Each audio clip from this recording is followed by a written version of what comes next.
Carlos Castaneda's A Separate Reality. Part 2, The Task of Seeing, Chapter 13. My next attempt at seeing took place on September 3rd, 1969. Don Juan made me smoke 2 bowls of the mixture. The immediate effects were identical to those I had experienced during previous attempts. I remember that when my body was thoroughly numb, Don Juan held me by my right armpit and made me walk into the thick desert chaparral that grows for miles around his house. I cannot recollect what I or Don Juan did after we entered the brush, nor can I recall how long we walked. At a certain moment, I found I was sitting on top of a small hill. Don Juan was sitting on my left side, touching me. I could not feel him, but I could see him with the corner of my eye. I had the feeling that he had been talking to me, although I could not remember his words. Yet I knew exactly what he had said to me, in spite of the fact that I could not bring it back into my clear memory. I had the sensation that his words were like the cars of a train, which were moving away, and his last word was like a square caboose. I knew what that last word was, but I could not say it or think clearly about it. I was in a state of half-wakefulness, with a dreamlike image of a train of words. Then, very faintly, I heard Don Juan's voice talking to me. "Now you must look at me," he said as he turned my head to face him. He repeated the statement 3 or 4 times. I looked and detected right away the same glowing effect I had perceived twice before while looking at his face. It was a mesmerizing movement, an undulatory shift of light which within contained areas. There were no definite boundaries to those areas, and yet the waving light never spilled over, but moved within invisible limits. I scanned the glowing object in front of me, and immediately it started to lose its glow, and the familiar features of Don Juan's face emerged, or rather became superimposed on the fading glow. I must have then focused my gaze again. Don Juan's features faded, and the glow intensified. I had placed my attention on an area which must have been his left eye. I noticed that the movement of the glow was not contained. I detected something perhaps resembling explosions of sparks. The explosions were rhythmical and actually sent out something like particles of light that flew out with apparent force toward me and then retreated as if they were rubber fibers. Don Juan must have turned my head around. Suddenly I found myself looking at a plowed field. "Now look ahead," I heard Don Juan saying. In front of me, perhaps 200 yards away, was a large, long hill. Its entire slope had been plowed. The horizontal furrows ran parallel to each other from the bottom to the very top of the hill. I noticed that in the plowed field there were quantities of small rocks and 3 huge boulders that interrupted the lineality of the furrows. There were some bushes right in front of me, which prevented me from observing the details of a ravine or water canyon at the bottom of the hill. From where I was, the canyon appeared as a deep cut with green vegetation, markedly different from the barren hill. The greenness seemed to be trees that grew in the bottom of the canyon. I felt the breeze blowing in my eyes. I had a feeling of peace and profound quietness. There were no sounds of birds or insects. Don Juan spoke to me again. It took me a moment to understand what he was saying. "Do you see a man in that field?" he kept asking me. I wanted to tell him that there was no man in that field, but I could not vocalize the words. Don Juan took my head in his hands from behind, and I could see his fingers over my eyebrows and on my cheeks, and made me pan over the field, moving my head slowly from right to left and then in the opposite direction. "Watch every detail. Your life may depend on it," I heard him saying over and over. He made me pan 4 times over the 180-degree visual horizon in front of me. At one moment, When I had moved my head to face the extreme left, I thought I had detected something moving in the field. I had a brief perception of movement with the corner of my right eye. He began to shift my head back to my right, and I was capable of focusing my gaze on the plowed field. I saw a man walking alongside the furrows. He was a plain man dressed like a Mexican peasant. He wore sandals, a pair of light gray pants, a long-sleeved beige shirt, and a straw hat, and carried a light brown bag with a strap over his right shoulder. Don Juan must have noticed that I had seen the man. He asked me repeatedly if the man was looking at me or if he was coming toward me. I wanted to tell him that the man was walking away and that his back was turned toward me, but I could only say no. Don Juan said if the man turned and came to me, I should yell and he would turn my head away in order to protect me. I had no sense of fear or apprehension or involvement. I coldly watched the scene. The man stopped, walking at the middle of the field. He stood with his right hand on the ledge of a large round boulder, as if he were tying a sandal. Then he straightened up and pulled the string. Sorry, I inadvertently shut that off. Then he straightened up and pulled the string from his bag and wrapped it around his left hand. He turned his back to me and facing the top of the hill, began scanning the area in front of him. I thought he was scanning because of the way he moved his head, which he kept turning slowly to his right. I saw him in profile, and then he began to turn his whole body toward me until he was looking at me. He actually jerked his head, or moved it in such a way that I knew beyond a doubt that he had seen me. He extended his left arm in front of him, pointing to the ground, and holding his arm in that position, he began to walk toward me. "He's coming," I yelled without any difficulty. Don Juan must have turned my head around, for the next thing I was looking at the chaparral. He told me not to gaze, but to look lightly at things and scan over them. He said that he was going to stand a short distance in front of me and then walk toward me, and that I should gaze at him until I saw his glow. I saw Don Juan moving to a spot perhaps 20 yards away. He walked with such incredible speed and agility that I could hardly believe it was Don Juan. He turned around and faced me and ordered me to gaze at him. His face was glowing. It looked like a blotch of light. The light seemed to spill over his chest almost to the middle of his body. It was as if he were looking at a light through as I were looking at a light through my half-closed eyes. The glow seemed to expand and recede. He must have begun to walk toward me because the light became more intense and more discernible. He said something to me. I struggled to understand, and lost my view of the glow. And then I saw Don Juan as I see him in everyday life. He was a couple of feet away from me. He sat down facing me. As I pinpointed my attention on his face, I began to perceive a vague glow. Then it was as if his face were crisscrossed by thin beams of light. Don Juan's face looked as if someone were shining tiny mirrors on it. As the light became more intense, the face lost its contours and was again an amorphous glowing object. I perceived once more the effect of pulsating explosions of light emanating from an area which must have been his left eye.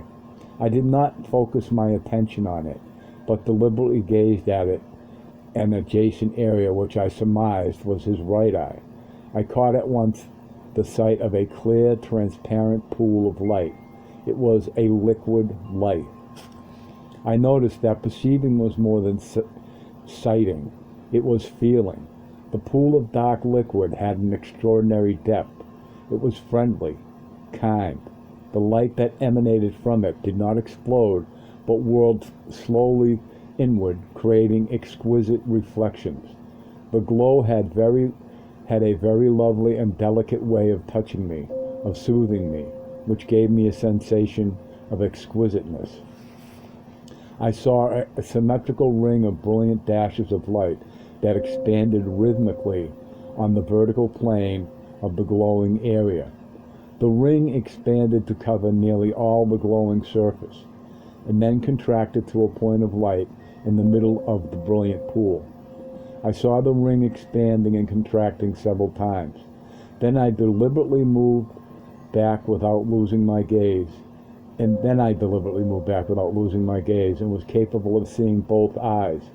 I distinguished the rhythm of both types of light explosions.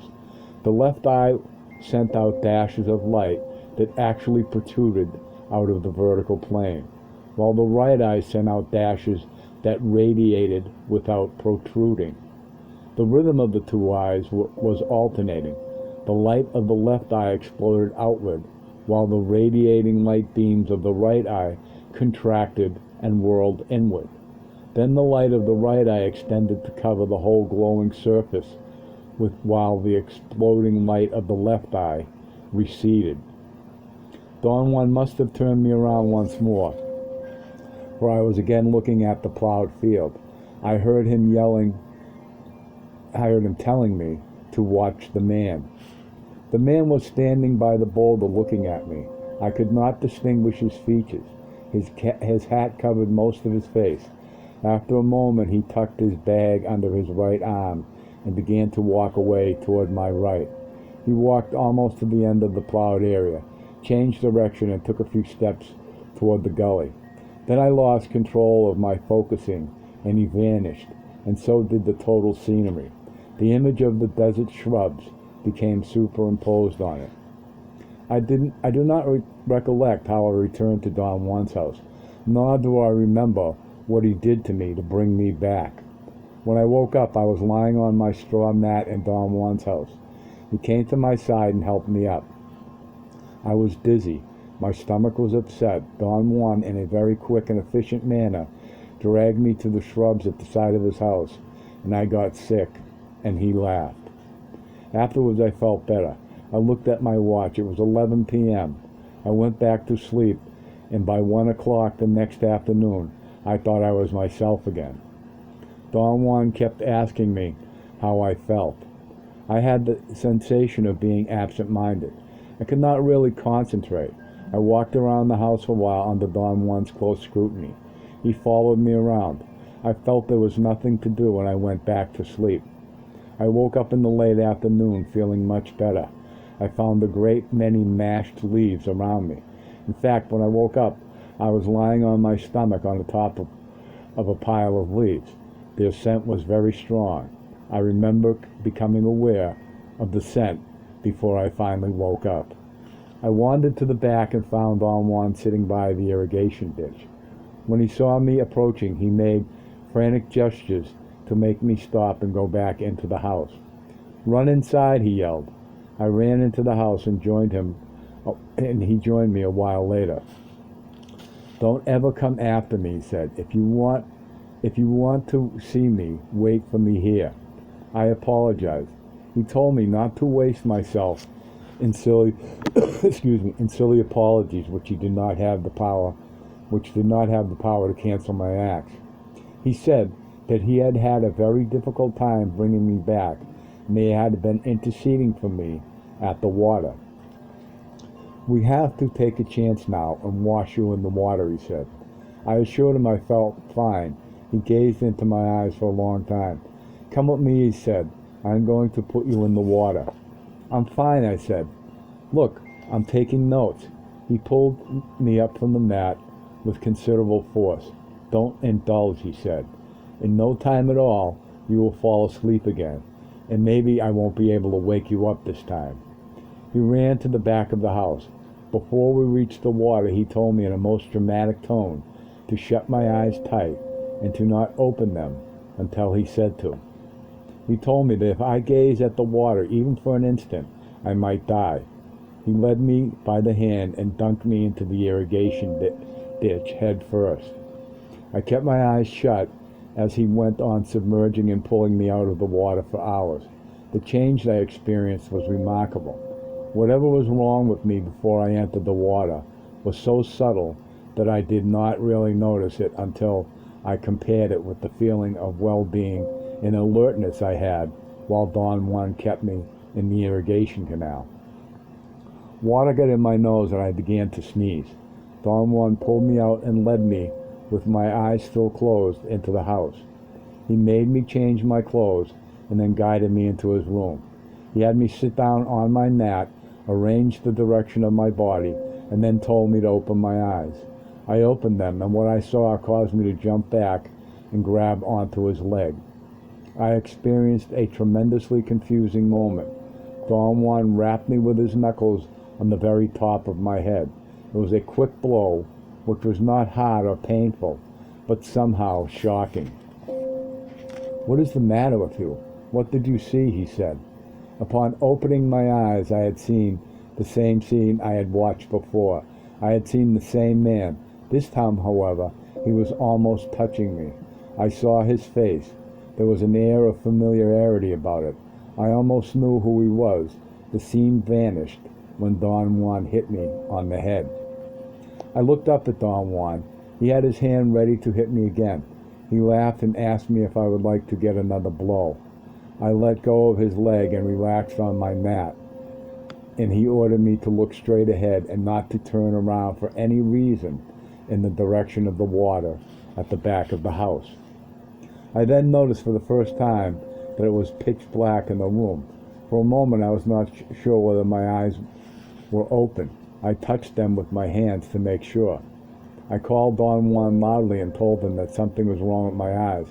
I could not see at all, while a moment before I had seen him ready to hit me. I heard his laughter over my head to my right, and then he lit his kerosene lantern. My eyes adapted to the light in a matter of seconds. Everything was as it always had been. The wattle and daub walls of the room and the strangely contorted dry medicinal roots hanging on them, the bundles of herbs, the thatched roof, the kerosene lantern hanging from a beam.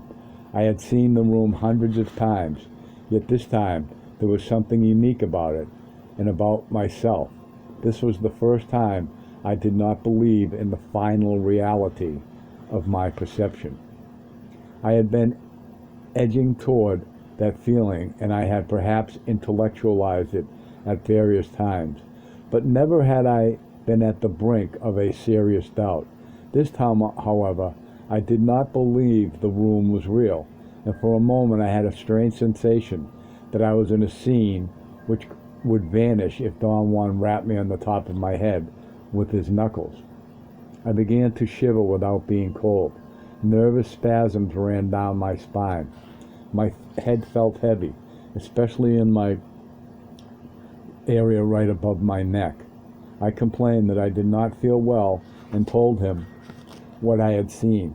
He laughed at me, saying that to succumb to fright was a miserable indulgence. "You're frightened without being afraid," he said. "You saw the ally staring at you. Big deal. Wait until you have him face to face before you shit your pants." He told me to get up and walk to my car without turning around in the direction of the water, and to wait for him while he got a rope and a shovel. He made me drive to a place where we had found a tree stump. He proceeded to dig it out in the darkness. I worked terribly hard for hours. We did not get the stump out, but I felt much better.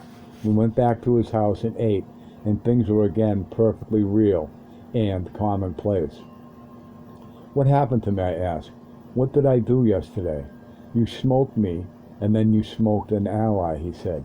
"I beg your pardon?" Don Juan laughed and said that next I was going to demand that he start telling me everything from the beginning.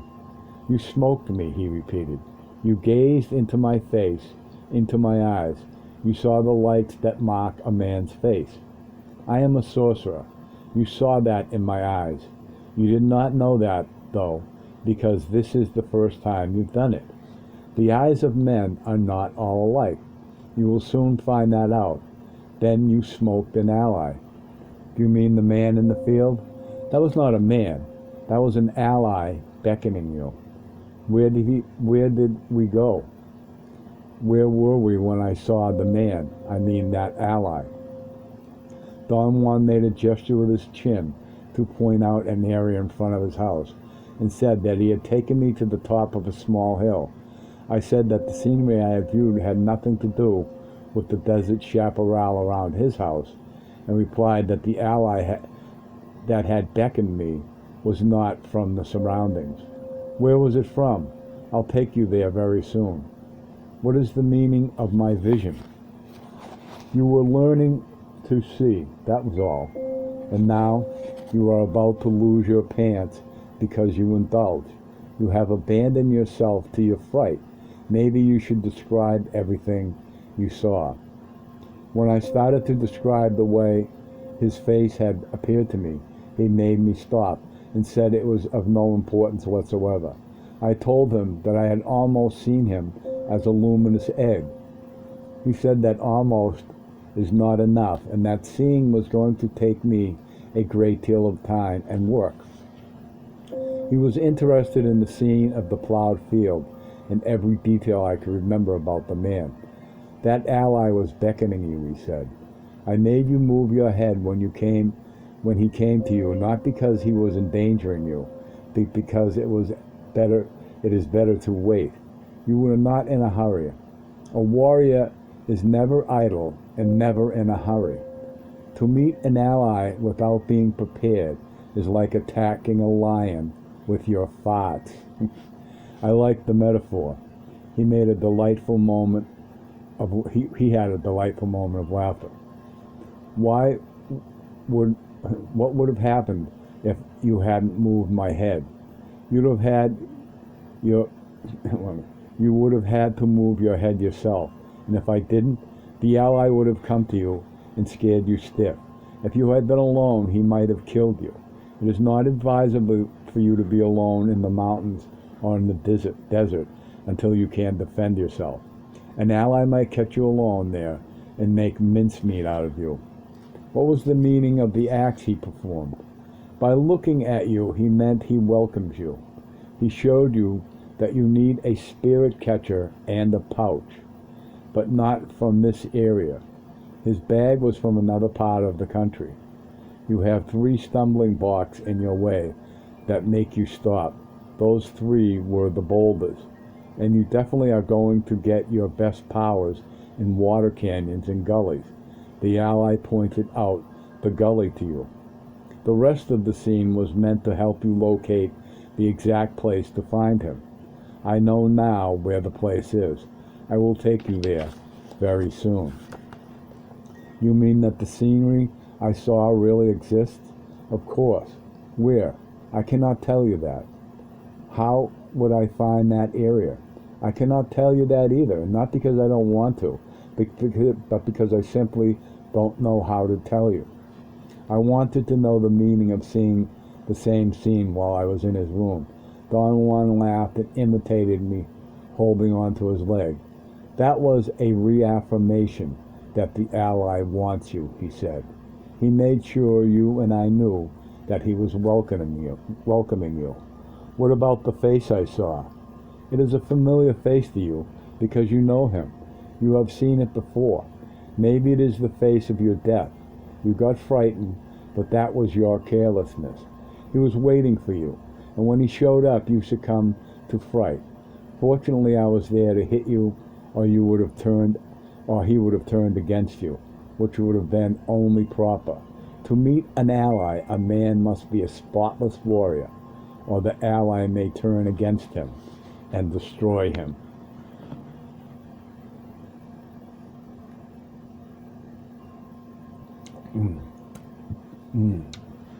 Don Juan dissuaded me from going back to Los Angeles the next morning.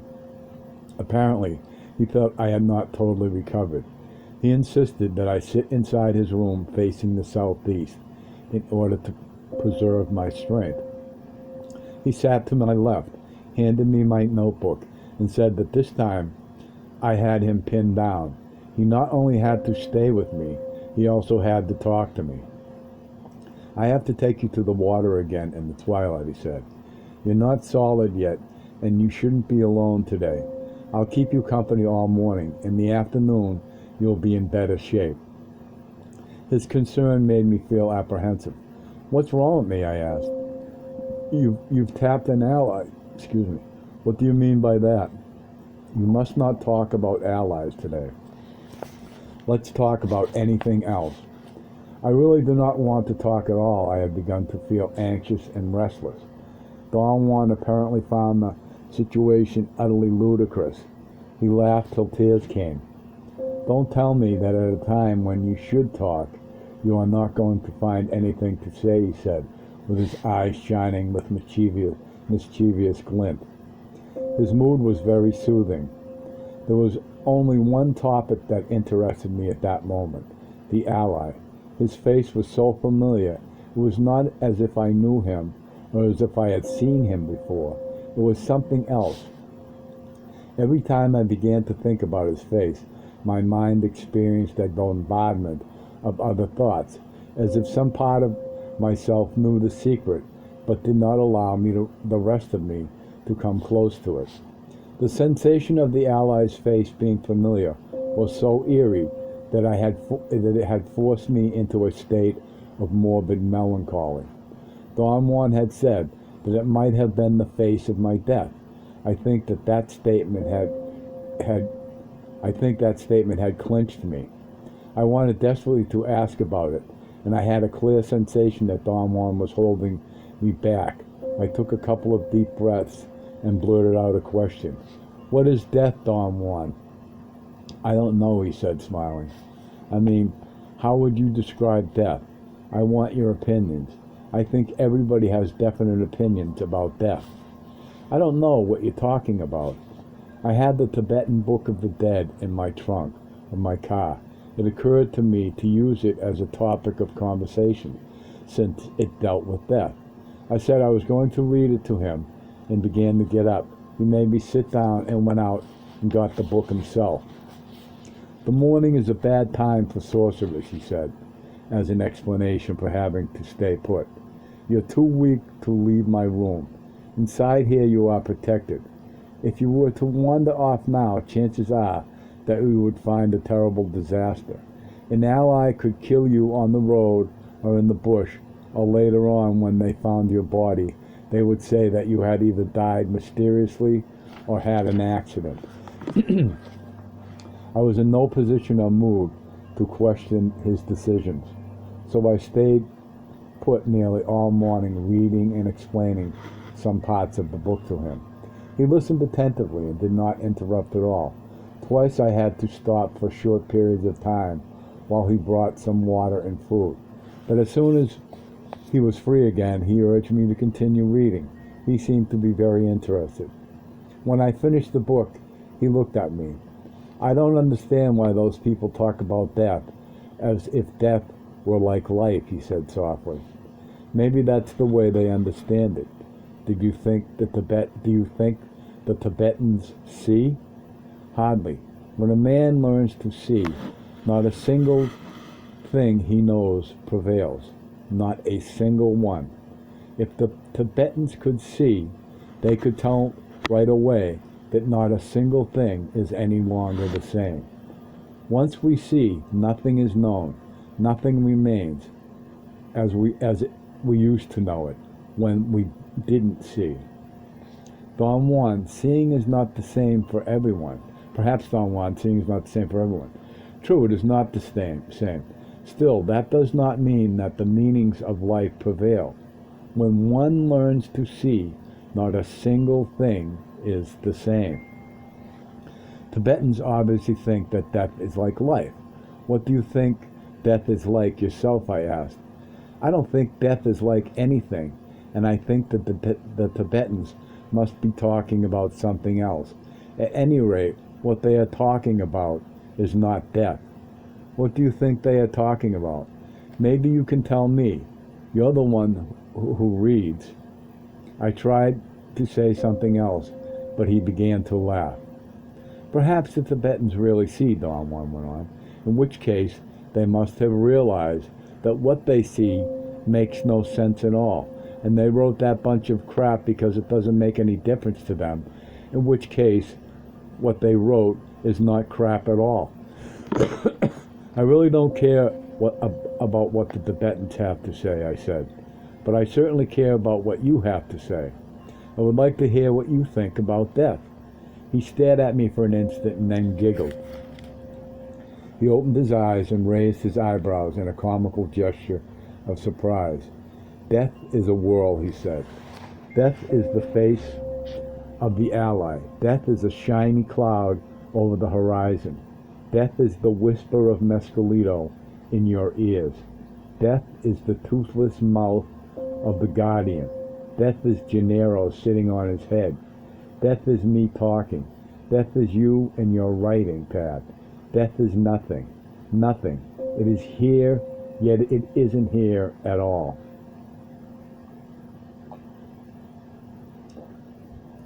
Don Juan laughed with great delight. His laughter was like a song. It had a sort of dancing rhythm. "I make no sense, huh?" Don Juan said. "I cannot tell you what death is like, but perhaps I could tell you about your own death. There is no way of knowing what it will be like for sure. However, I could tell you what it may be like." I became frightened at that point, and argued that I only wanted to know what death appeared to be like to him. I emphasized that I was not interested in his opinions about death in a general sense. I emphasized that I was interested in his opinions about death in a general sense, but did not care to know about the particulars of anybody's personal death, especially my own. "I can't talk about death except in personal terms," he said. "You wanted me to tell you about death. All right, then don't be afraid of hearing about your own death." I admitted that I was too nervous to talk about it. I said that I wanted to talk about death in general terms, as he himself had done when he told me that at the time of his son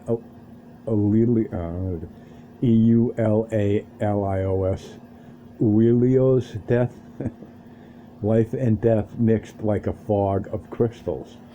"I told you that my son's death expanded at the time of his personal death," he said. "I was not talking about death in general, but about my son's death. Death, whatever it is, made his life expand." I definitely wanted to steer the conversation out of the realm of particulars and mentioned that I had been reading accounts of people who had died for several minutes and had been revived through medical techniques. In all the cases I had read, the persons involved had made statements upon reviving that they could not recollect anything at all, that dying was simply a sensation of blacking out. "That's perfectly understandable," he said. "Death has two stages. The first is a blackout.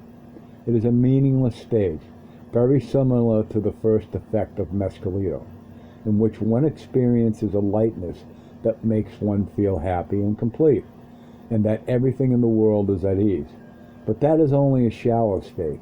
It soon vanishes, and one enters into a new realm, a realm of harshness and power. That second stage is the real encounter with Mescalito. Death is very much like this.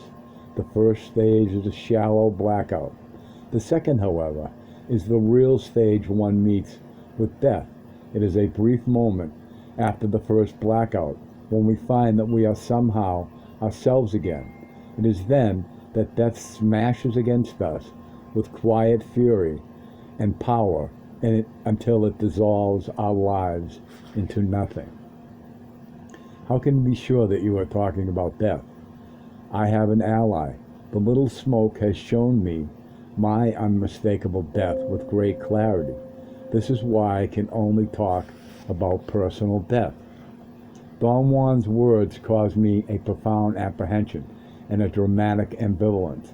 I had a feeling that he was going to describe the overt, commonplace details of my death and tell me how or when I was going to die.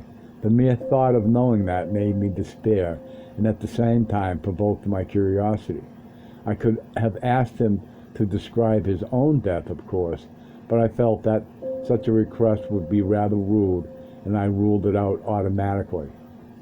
Don Juan seemed to be enjoying my conflict. His body convulsed with laughter. "Do you want to know what your death may be like?" he asked me, with a childlike delight in his face. I found his mischievous pleasure in teasing me rather comforting. It almost took the edge off my apprehension. "Okay, tell me," I said, my voice cracked. He had a formidable explosion of laughter. He held his stomach and rolled on his side and mockingly repeated, "Okay, tell me," with a crack in his voice. Then he straightened out and sat up, assuming a feigned stiffness. That in a tremulous voice, he said, "The second stage of your death may very well be as follows." His eyes examined me with apparently genuine curiosity. I laughed. I clearly realized that he was making fun. His making fun was only a device that could dull the edge of the idea of one's death. "You drive a great deal," he went on saying, "so you may find yourself at any given moment behind the wheel again. It will be a very fast sensation that won't give you time to think. Suddenly, let's say, you would find yourself driving as you have done thousands of times, but before you could only wonder about yourself. You would notice a strange formation in front of your windshield. If you look closer, you would realize that it was a cloud that looks like a shiny whirl. It would resemble, let's say, a face right in the middle of the sky in front of you. As you watched it, you would see it moving backward until it was only a brilliant point in the distance, and then you would notice that it began moving toward you again. It would pick up speed, and in a blink of an eye it would smash against the windshield of your car. You are strong. I am sure it would take death a couple of whams to get you. But then you would know where you were and what was happening to you. The face would recede again to a position on the horizon. Would you pick up speed and let me get this one. Would you pick up speed and smash against you? The face would enter inside you, and then you'd know that it was the Allies' face all the time, or it was me talking, or you writing. Death has nothing at all. Death was nothing all the time. Nothing. It was a little dot lost in the sheets of your notebook, and yet it would enter inside you with uncontrollable force. It would make you expand. It would make you flat and extend you over the sky and the earth and beyond. And you would be like a fog of tiny crystals moving away. I was very taken by his description of my death. I had expected to hear something so different. I could not say anything for a long time. Death enters through the belly, he continued, right through the gap of the will. That area is the most important and sensitive part of a man. It is the area of the will and also the area through which all of us die. I know it is because my ally has guided me to that stage. A sorcerer tunes his will by letting his death overtake him. And when he is flat and begins to expand, his impeccable will takes him over and assembles the fog into one person again. Don Juan made a strange gesture. He opened his hands like two fans, lifted them to the level of his elbows, turned them until his thumbs were touching his side, and then brought them slowly together at the center of his body over his navel. He kept them there for a moment. His arms shivered with the strain. Then he brought them up until the tips of his middle fingers touched his forehead, and then pulled them down in the same position to the center of his body. It was a formidable gesture. Don Juan had performed it with such force and beauty that I was spellbound. It is his will which assembles a sorcerer, he said. But as his old age makes him feeble, his will wanes, and a moment unavoidably comes when he is no longer capable of commanding his will. He then has nothing with which to oppose the silent force of his death, and his life becomes like the lives of all his fellow men, an expanding fog moving beyond its limits. Don Juan stared at me and stood up. I was shivering. "You can go to the bushes now," he said. It's afternoon. I needed to go, but I did not dare. I felt perhaps more jumpy than afraid. However, I was no longer apprehensive about the ally. Don Juan said that it did not matter how I felt as long as I was solid. He assured me I was in perfect shape and could safely go into the bushes as long as I did not get close to the water. That is another matter, he said. I need to wash you once more, so stay away from the water. Later on, he wanted me to drive him to a nearby town.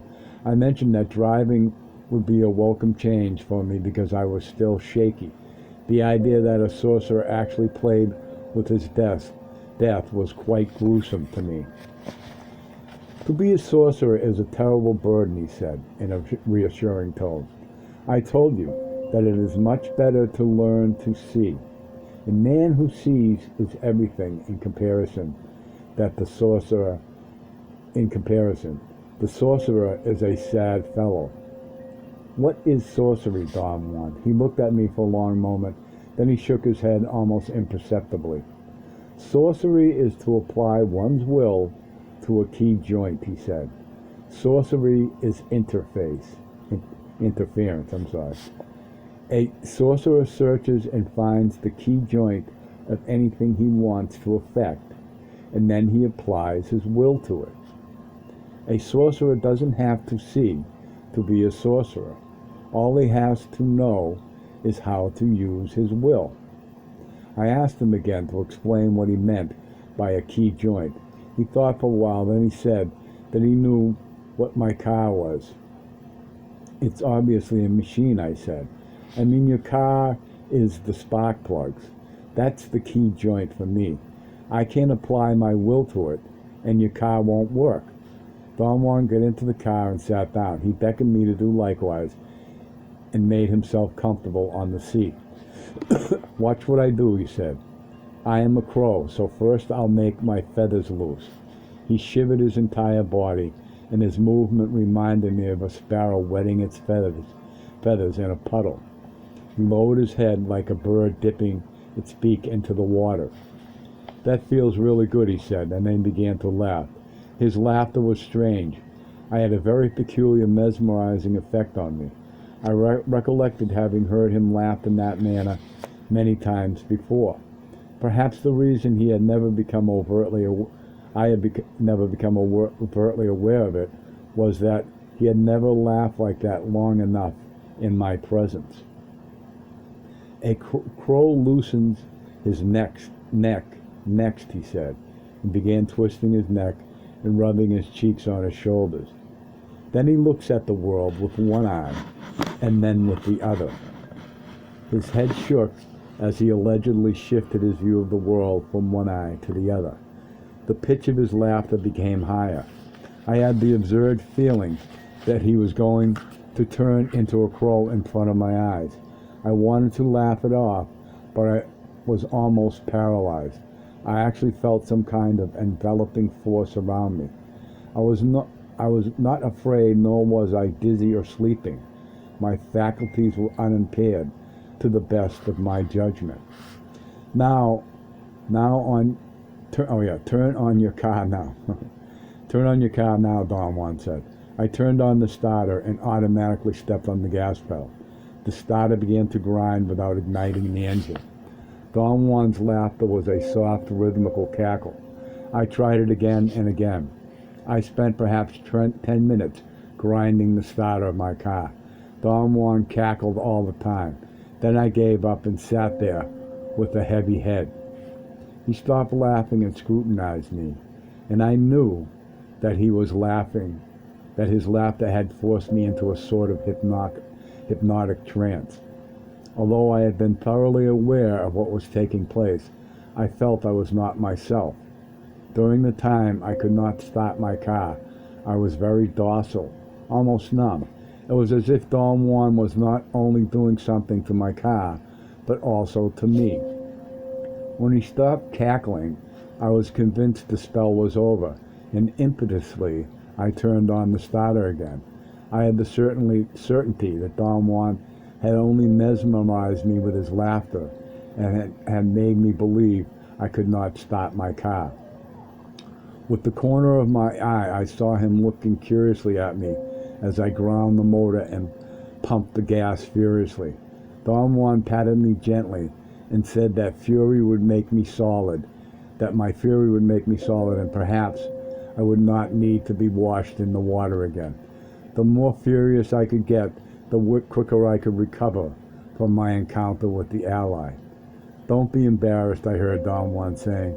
Kick the car. His natural everyday laughter exploded, and I felt ridiculous and laughed sheepishly. After a while, Don Juan said he had released the car, and it started. End of chapter.